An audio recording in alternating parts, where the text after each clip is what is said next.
हमारे चैनल को सब्सक्राइब जरूर करें ताकि आपसे हमारे मजेदार कार्टून कभी न छूटे।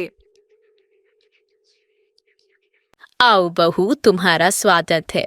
बहू, आज से ये तुम्हारा ही घर है। भगवान करे तुम्हें हर खुशी मिले।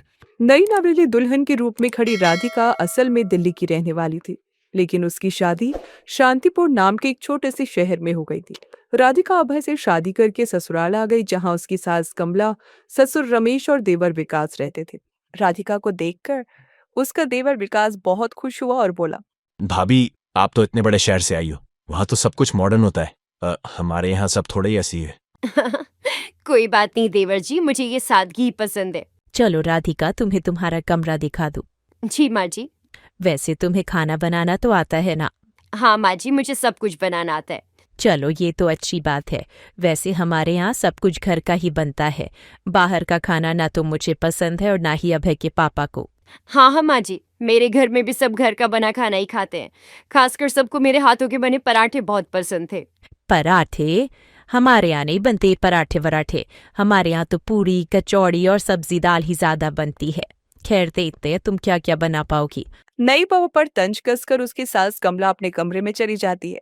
उधर राधिका भी मन ही मन सोचने लगती है कि वो कैसे अपने ससुराल वालों का दिल जीते। फिर अगले दिन राधिका सुबह जल्दी उठती है और जल्दी जल्दी सबके लिए रसोई में आलू के पराठे बनाने लगती है। और फिर शायद माँ जी को ये पराठों का नया तरीका पसंद आए। खाने में तो अच्छा ही लग रहा है। राधिका बड़ी उम्मीद से खाने की टेबल पर अपने बनाए पराठे रोल रखती है, जिन्हें सब लोग हैरानी से देखने लगते हैं। अरे वाह राधिका, ये तो कमाल लग रहे हैं। माँ पापा, आप भी खाकर देखो ना, आपको पसंद आएंगे। वैसे ये है क्या? पराठे ऐसे थोड़ी बनते हैं। ये तो कोई ढाबे का खाना लग रहा है। देखो बहू, आज बना लिया कोई बात नहीं, पर आगे से ध्यान रखना। हमारे यहाँ तो सादा खाना ही बनता है। अब माँ जी, मैंने सोचा थोड़ा अलग ट्राई करूं। अब अगर आपको पसंद हुई तो मैं सादे पराठे बना दूंगी कल से। ठीक है। स्वाद तो बुरा नहीं है, लेकिन ये रोज रोज नहीं चलेगा। राधिका को कमला की बात सुनकर थोड़ा बुरा लगता है, लेकिन वो चुप रहती है। वो तो अपने ससुराल का दिल जीतने की कोशिश कर रही थी, लेकिन उसकी सास कमला पहले ही दिन उससे नाराज हो गई थी। ऐसे ही कई महीने बीत जाते हैं। कैसी हो भाभी? अब तो बहू वाली हो गई हो। खूब सुख मिल रहा होगा अब तो। हाँ, सुख के नाम पर पता नहीं खाने में क्या क्या बनाती रहती है।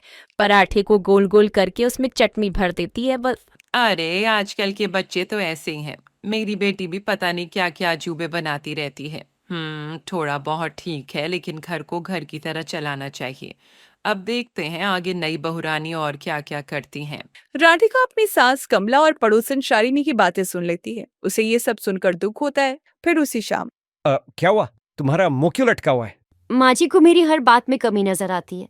मैं कितनी भी कोशिश करूं, लेकिन वो कभी खुशी नहीं होती। राधिका, तुम अपना बेस्ट कर रही हो, माँ को थोड़ा वक्त दो। वैसे तुम्हारे पराठे रोल्स तो सच में कमाल है। तुम क्यों ना इन्हें और लोगों तक पहुंचाओ? मतलब? एक काम करो, तुम ना एक छोटा सा बिजनेस शुरू करो। मुझे यकीन है लोगों को तुम्हारे पराठे रोल बहुत पसंद आएंगे।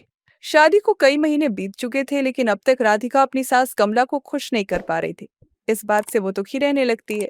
अभय भी ये सब देख रहा था। अभय चाहता था कि राधिका कुछ अपना काम करे ताकि उसका ध्यान कमला की बातों से हटे। फिर अगले दिन राधिका कुछ पराठे रोल्स बनाती है और विकास को देते हुए कहती है, विकास, अपने दोस्तों को खिलाकर देखूं। मैंने इस बार रोल्स में फिलिंग कुछ अलग रखी है। अगर उन्हें पसंद आए तो बताना। भाभी, ये हिट हो जाएंगे, देखना। मेरे दोस्त ऑर्डर मांगेंगे आपसे। चलो भाभी, मैं चलता हूँ, शाम को मिलते हैं। विकास उन रोल्स को लेकर कॉलेज चला जाता है और फिर शाम को भाभी, पता है, मेरे दोस्तों ने कहा है कि आपका ये पराठा रोल मार्केट में सबकी छुट्टी कर देगा। कुछ दोस्त तो सुबह घर आएंगे, कह रहे थे कि भाभी को पहला ऑर्डर तो हम ही देंगे। सच में? अपने देवर की बात सुनकर राधिका बहुत खुश होती है।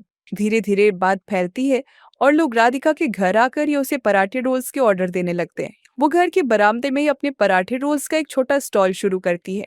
बहन जी, आपके पराठे रोल्स की तो बात ही अलग है। वैसे आप पनीर वाला रोल भी बनाती हो क्या? अभी तो नहीं भैया, लेकिन कल से शुरू कर दूंगी। इसी तरह दिन भर में 5-6 लोग राधिका के हाथ के पराठे रोल्स खाने आते।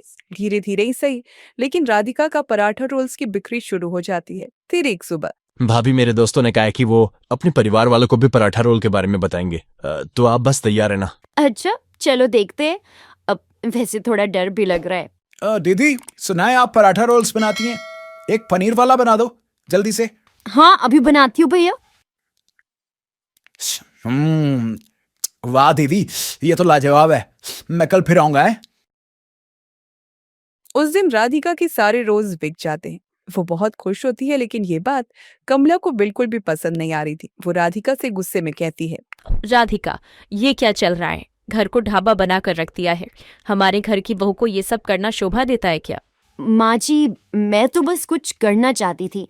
और देखिए ना, लोगों को मेरे पराठा रोल कितने पसंद आ रहे हैं। लोगों को तो कुछ भी पसंद आता है। उन्हें तो बाहर की मिट्टी भी चटा दो तो चटकारे लेकर खा जाएंगे। उस दिन भी कमला राधिका को खूब सुना फिर वहां से चली जाती है। शाम को राधिका को उदास देखकर अभय उसे फिर से हिम्मत बंधाता है। राधिका, माँ को थोड़ा वक्त दो, वो पुराने ख्यालों की हैं। तुम अपना काम करती रहो, मैं तुम्हारे साथ हूँ। धीरे धीरे राधिका को ढेर सारे ऑर्डर मिलने लगते हैं। अब वो बाजार में अपना स्टॉल लगाने लगेगी। ज्यादा रोल्स के लिए उसे ज्यादा सामान और ज्यादा समय की जरूरत पड़ती है। उधर राधिका कुछ नए रोल्स भी बेचने लगती है। दीदी, आपका चिकन रोल कब आएगा? अच्छी, अगले हफ्ते से शुरू करूंगी। अरे वाह, ये तो शानदार है। आप एक काम करिए, मेरे दोस्त के लिए भी 10 रोल पैक कर दीजिए। एक तरफ राधिका से सारे ग्राहक खुश थे, तो उधर उसकी सास कमला तो मुंह फुलाए बैठी थी। शाम को वो अपनी पड़ोसन शालिनी के घर जाती है। और बताओ भाभी। क्या बताऊं शालिनी, ये राधिका तो हद ही कर रही है। अरे पहले घर को बाजार बना दिया, अब बाजार में ही ठेला लगाए खड़ी रहती है। बताओ, भले घर की बहू ऐसे ठेला लगाती अच्छी लगती है क्या? भाभी, पर मैंने तो सुना है कि लोग उसकी बड़ी तारीफ कर रहे हैं। वैसे आप कभी गई हो क्या उसके स्टॉल पर? मुझे लगता है आपको एक बार तो जाना चाहिए उसके स्टॉल पर। हो सकता है कि आपको वहां जाकर अच्छा लगे। है, मुझे क्या खाक अच्छा लगेगा? अरे हमारे जमाने में बहू घर संभालती थी, बाहर दुकान नहीं चलाती थी। मुझे बिल्कुल पसंद नहीं ये फालतू के चोचले। कमला गुस्से में शालिनी के घर से चली आती है और ठान लेती है कि अब वो इस बारे में अपने पति रमेश से बात करके ही रहेगी। आप कुछ कहते क्यों नहीं राधिका को? ये लड़की बाजार में ठेला लगा रही है। कमला, वो मेहनत कर रही है, लोग उसकी तारीफ कर रहे हैं। अरे हमें तो गर्व करना चाहिए उस पर। गर्व? और हमारे घर की इज्जत का क्या? इज्जत मेहनत से बढ़ती है, किसी के हुनर को छुपाने से नहीं, समझी तुम? मैं जानती हूँ कि आप मुझसे नाराज हो, पर सच मानिए माँ जी, मेरे लिए आपकी खुशी सबसे जरूरी है। आप कहोगी तो मैं कल से ही स्टॉल लगाना बंद कर दूंगी। उस रात कमला बहुत देर तक उसके बारे में ही सोचती रही और फिर अगले दिन राधिका के स्टॉल पर। जल्दी कर राधिका, 2 और पनीर रोल का ऑर्डर है। एक काम कर, तू सब्जी पराठे लगा, मैं तब तक चटनी तैयार करती हूँ। ये देखकर राधिका की आंखों में खुशी के आंसू थे। वो अपनी सास को गले से लगा लेती। हाँ हाँ ठीक है, पहले ऑर्डर पूरा कर दे, फिर लुटा लेना प्यार।